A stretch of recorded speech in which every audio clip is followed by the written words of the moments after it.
Ya pemirsa, perdagangan saham di Bursa Efek Indonesia baru saja berakhir. Kita akan membahasnya bersama analis Hanan Putira Sekuritas. Ya, untuk membahas bagaimana perkembangan dari IHSG sepanjang hari ini, kami sudah terhubung bersama Liza Kamelia Suryanata, analis Hanan Putira Sekuritas. Mbak Liza, kita lihat IHSG hari ini menguat ke zona hijau. Kira-kira apa yang menjadi sentimen dari pergerakan kenaikan IHSG ini atau penguatan di sesi 1 dan 2 tadi? Selamat sore Poppy dan pemirsa semua. Selainnya daripada sentimen positif dari regional tentunya Dow Jones minggu lalu mengakhiri perdagangan dengan hampir plus 400 poin ya. Di tengah optimisme akan adanya vaksin COVID-19 dari Pfizer. Dan kemudian untuk dari dalam negeri sendiri saya rasa angka trade balance kita. Nah, trade balance yang hari ini keluar, trade balance bulan Oktober lalu kita ada surplus sebesar 3,6 miliar US dollar. Ini sepertinya above expectation karena konsensusnya cuma sekitar 2 miliar.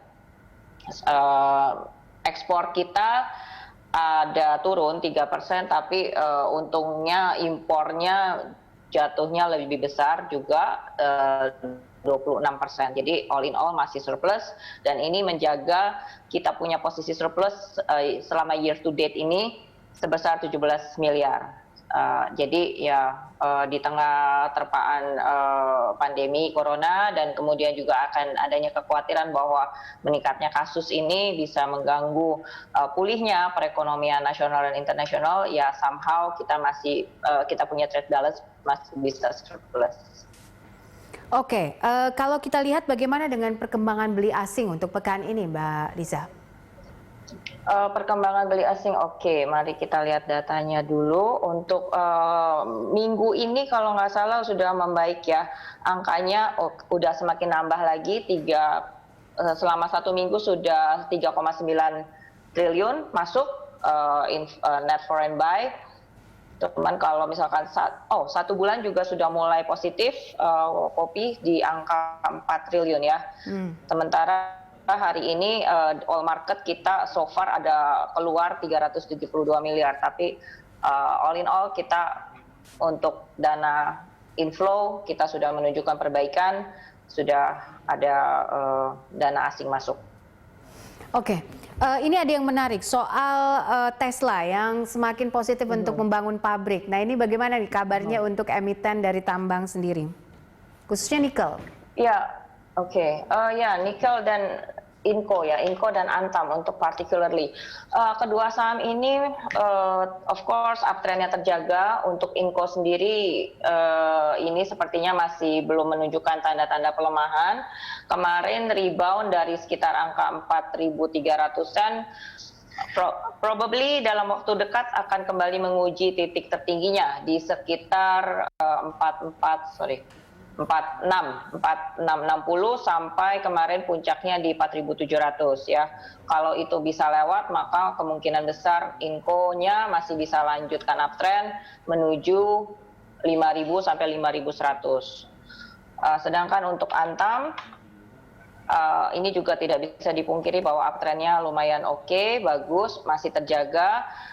Supportnya harap kita perhatikan untuk dalam jangka waktu dekat berada di sekitar angka 1150. Kalau dalam minggu ini Antamnya berhasil kembali ke 1255 atau melebihi angka 1255, maka kemungkinan Antam akan mencoba level berikut di sekitar di 1350.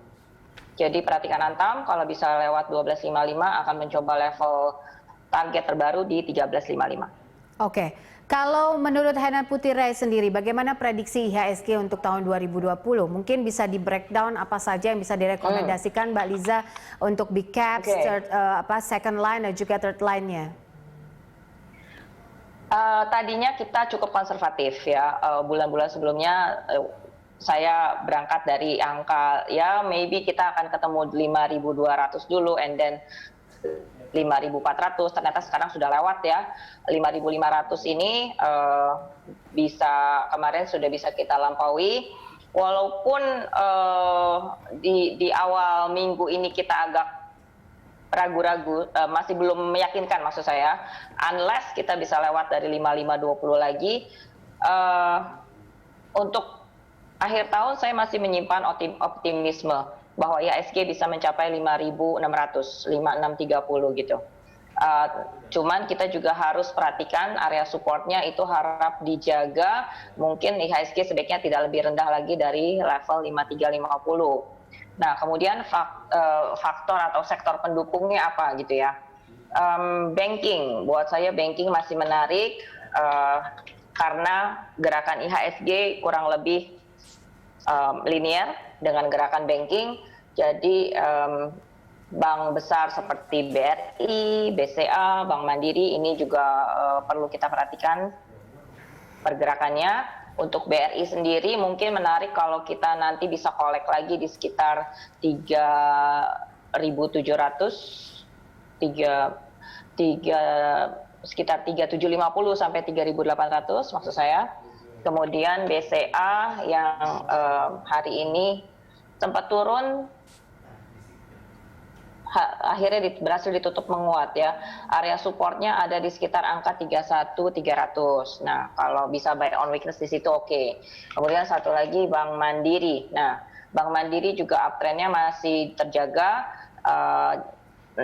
Area support ada di sekitar 6.100.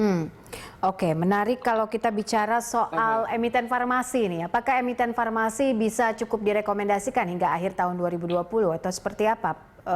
Masih, emiten farmasi masih ada potensi, cuman mungkin yang bergeraknya lebih banyak capital gain-nya itu adalah KF dan INAF ketimbang Kalbe ya, walaupun secara market cap justru Kalbe yang lebih besar dari kedua itu. KF dan INAF sendiri karena sentimen dari Bio Farma ya yang bekerja sama dengan Sinovac, rencananya per Desember ini sudah mulai distribusi vaksin kita seperti diarahkan oleh Bapak Erick Thohir. Tapi so far untuk KF dan INAF ini pergerakannya masih konsolidasi sideways ya. Jadi kalaupun ada penguatan terbatas, mungkin KF ke sekitar dia akan menguji kembali level tertingginya di sekitar 3.500 sampai 3.800. Sedangkan kalau INAF juga masih sideways, masih konsolidasi sideways saat ini. Kalaupun ada penguatan terbatas sampai 3.600 atau level tertingginya di 3.800. Keduanya nilainya sama-sama ya value-nya. Sedangkan kalau untuk Kalbe, nah Kalbe ini lebih baik kalau kita belinya setelah dia breakout 15.40. Kemudian average up-nya di atas 15.90, targetnya sih mudah-mudahan bisa balik lagi juga ke level tertinggi di 1.700. Oke, baik. Mbak Liza, terima kasih untuk analisanya dan waktunya bersama kami dalam Closing Market.